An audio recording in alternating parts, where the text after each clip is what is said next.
Salut à tous et à toutes et bienvenue sur cette nouvelle vidéo. Aujourd'hui, on va parler de ingénierie sociale, ce qu'on appelle en anglais social engineering. Les attaques ingénierie sociale visent à franchir un obstacle de sécurité, mot de passe, processus, porte verrouillée, etc. en manipulant leurs victimes pour révéler des informations privées telles que nom d'utilisateur, mot de passe ou informations de carte de crédit.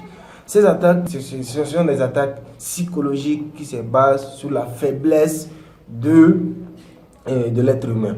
Donc, si vous avez la chance d'avoir cette vidéo aujourd'hui, c'est grâce à Femmes et Synergie. Femmes et Synergie est une start-up agro-business de production et transformation de produits agricoles. Et cette solution met en valeur deux aliments clés de la cuisine africaine qui sont ail et oignon.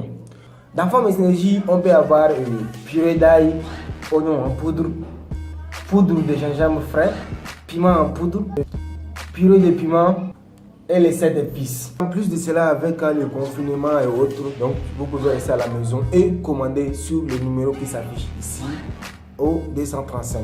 Par exemple, ail en poudre ou bien oignon en poudre, ou soit purée de piment qui va être conservé, ou soit vous pouvez l'utiliser ça pendant quelques semaines ou bien pendant des jours dans votre maison. Donc n'hésitez pas à commander le produit de Femmes et Synergie.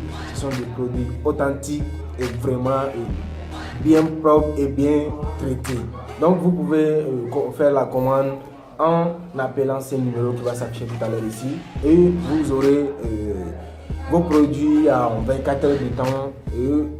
Cette entreprise est disponible, ou le produit de cette entreprise est déjà disponible dans plusieurs supermarchés tels qu'Alimentation Générale ou soit Dunama dans le quartier Angare.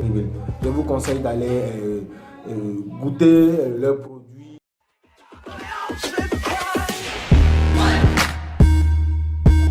Ces attaques sont vraiment d'actualité. Alors, d'abord, vous pouvez seulement recevoir un appel venant d'un inconnu quelconque, et il va essayer de vous manipuler un peu pour le temps d'avoir, je sais pas, gagner un peu de temps avec vous et essayer de récolter des informations le maximum possible pour atteindre votre confidentialité. Donc, alors, comment se méfier des ingénieries sociales? Pour se méfier des ingénieries sociales, il faut d'abord être discret. C'est bon, il faut être un peu discret. Dans tout ce que vous faites là, il faut être un peu discret et analyser les choses avant de faire quels que soient vos projets ou bien quelles que soient les choses à faire. Et essayez de, quand quelqu'un vous appelle pour discuter avec vous, essayez de changer un peu la personne, votre interlocuteur. Essayez de le changer un peu, vous lui posez des questions, comment vas-tu, toi tu es qui, ainsi de suite. Le temps de le prendre, vous avez un peu le temps de l'envoyer dans les pièges. Donc vous serez comme un pot de miel, vous allez commencer à l'attraper. Et comment on appelle ça? Je me méfie de toute demande inhabituelle. Toute demande inhabituelle, évitez ça. Quand quelqu'un qui vient dans votre entreprise, dans votre école, dans votre établissement, et la personne commence à poser des questions bizarres, en tout cas des demandes inhabituelles, comme avant, il t'a jamais salué, aujourd'hui, il a commencé à te saluer. Il faut faire attention à cette personne-là. Il faut vraiment faire ça. Et ne cliquez pas sur n'importe quel lien si vous trouvez. Dans les réseaux sociaux, dans des je sais pas, moteurs de recherche. Si vous surfez sur Internet, faites très attention. Ne cliquez pas sur n'importe quel lien.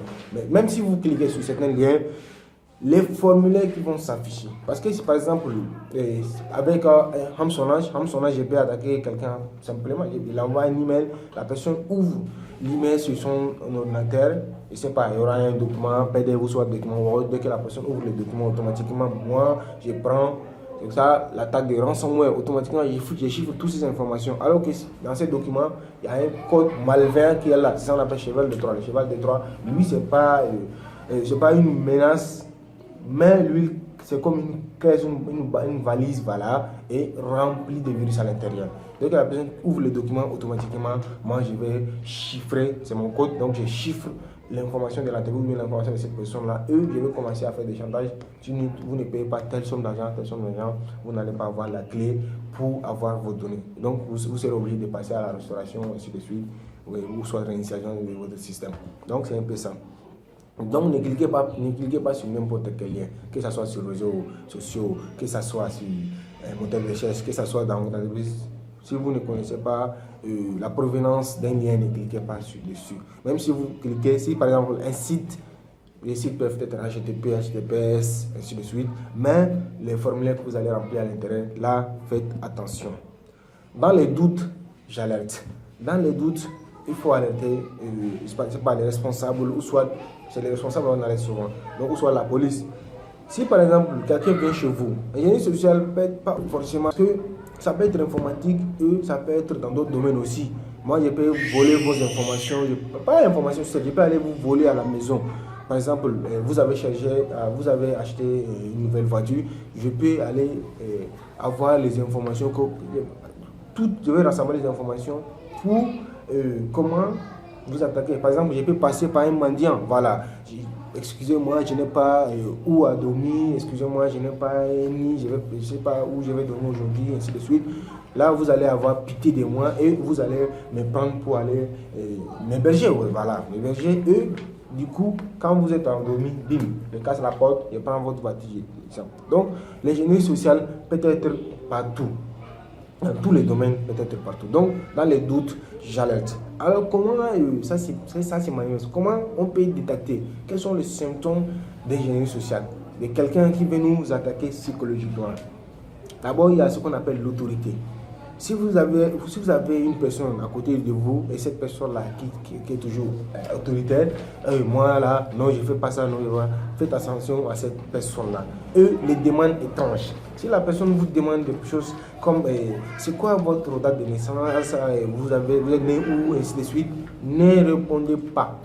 Ce sont des personnes qui se préparent à des attaques qu'on appelle la ingénierie sociale.